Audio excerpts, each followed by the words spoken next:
আসসালামু আলাইকুম viewers, welcome to Maliha sweet kitchen. আজকে আমি তৈরি করব চকলেট স্পঞ্জ কেক। দেখতেই পাচ্ছেন কতটাই সফট হয়েছে আমার স্পঞ্জ কেক। চলুন শুরু করা যাক। আমি একটি বোলে রুম টেম্পারেচারে 2টি ডিম নিয়ে নিব। এখন ডিমের কুসুমগুলো একটি সাইডে রেখে দেব। এখন বিটারে স্পিড 2 দিয়ে আমি ভালোভাবে এটা বিট করে নেব।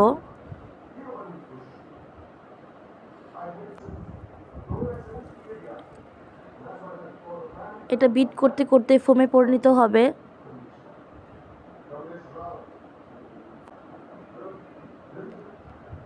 আমি এখানে 4 মিনিটের মতো এটা বিট করে নিয়েছি।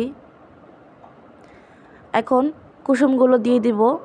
একটু স্প্যাচুলার সাহায্যে কুসুমগুলো একসাথে মিক্স করে নেব। এখন আমি 1 কাপ চিনি দিয়ে দিব। চিনি দিয়ে আমি আবারও এটা বিট করে নেব 2 থেকে 3 মিনিটের মতো।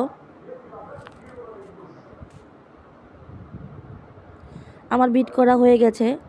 এখন একটি চালনির ওপরে দিয়ে দিচ্ছি 1 কাপ ময়দা, 1 চামচ সোডা, 1 চামচ বেকিং পাউডার, একটু লবণ, 2 চামচ কোকো পাউডার। এখন একটি স্প্যাচুলার সাহায্যে ভালোভাবে এটা চেলে নেব যাতে এখানে দানা দানা না থাকে। একটি হ্যান্ড বিটারের সাহায্যে আমি স্ক্রিনে দেখানো প্রসেস অনুযায়ী মিক্স করে নেব। ব্যাটারটা আলতো হাতে আমরা মিক্স করব যাতে ভিতরে লাম্পস বা দানা না থাকে। দেখতেই পাচ্ছেন ব্যাটারটা কত স্মুথ হয়েছে, উপর থেকে ঢালার পর ভাজে ভাজে পড়ছে। এখন আমি এখানে 1 চামচ চকলেট ইমানশন মিশিয়ে নিব। ভালোভাবে এটা মিক্স করে নিব। এটা রেডি। আমি এখন এখানে 6 ইঞ্চি মোল্ডের একটা রাউন্ড শেপের একটা মোল্ড নিয়েছি। এখন এখানে একটি ব্রাশের সাহায্যে তেল ব্রাশ করে দিব। আপনাদের কাছে যদি বেকিং পেপার না থাকে তাহলে আপনারা সাধারণ পাতলা কাগজ দিয়ে দিতে পারেন।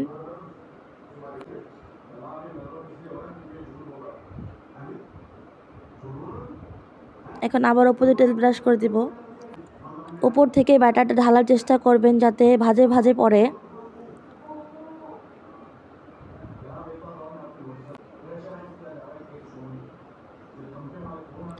ব্যাটারটা দেওয়ার পরে আমরা এখানে 2-3টা ড্যাব করে নেব। একটি স্কেলের মাধ্যমে দেখাচ্ছি আর ব্যাটারটা কতটুকু ওয়েট হয়েছে। এটা মোল্ডটা মাইনাস করে নেবেন। এখানে পাতিলে আমি এটা কাপড় দিয়ে পরে স্ট্যান্ড বসিয়ে ফ্রি হিট করে নিয়েছিলাম। এখন ব্যাটারটা বসিয়ে দিব, ঢাকনা দিয়ে ঢেকে দিব। এটা 20 মিনিটের মতো বেক করব। ফিরে আসছি 20 মিনিটের পর। দেখতেই পাচ্ছেন কত সুন্দরভাবে ফুলে গেছে। আমি এটা কাঠির সাহায্যে এটা দেখে নিচ্ছি যে কাঠিটা পরিষ্কার আসছে কিনা। আর কেকটা রেডি। আমি এখন একটি চাকুর সাহায্যে চারদিক দিয়ে ছাড়িয়ে নেব।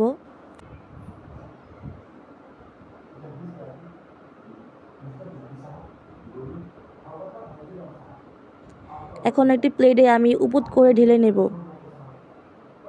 দেখতেই পাচ্ছেন কত সুন্দরভাবে আমার কেকটা হয়েছে। এখন কাগজগুলো আমি ছাড়িয়ে নেব।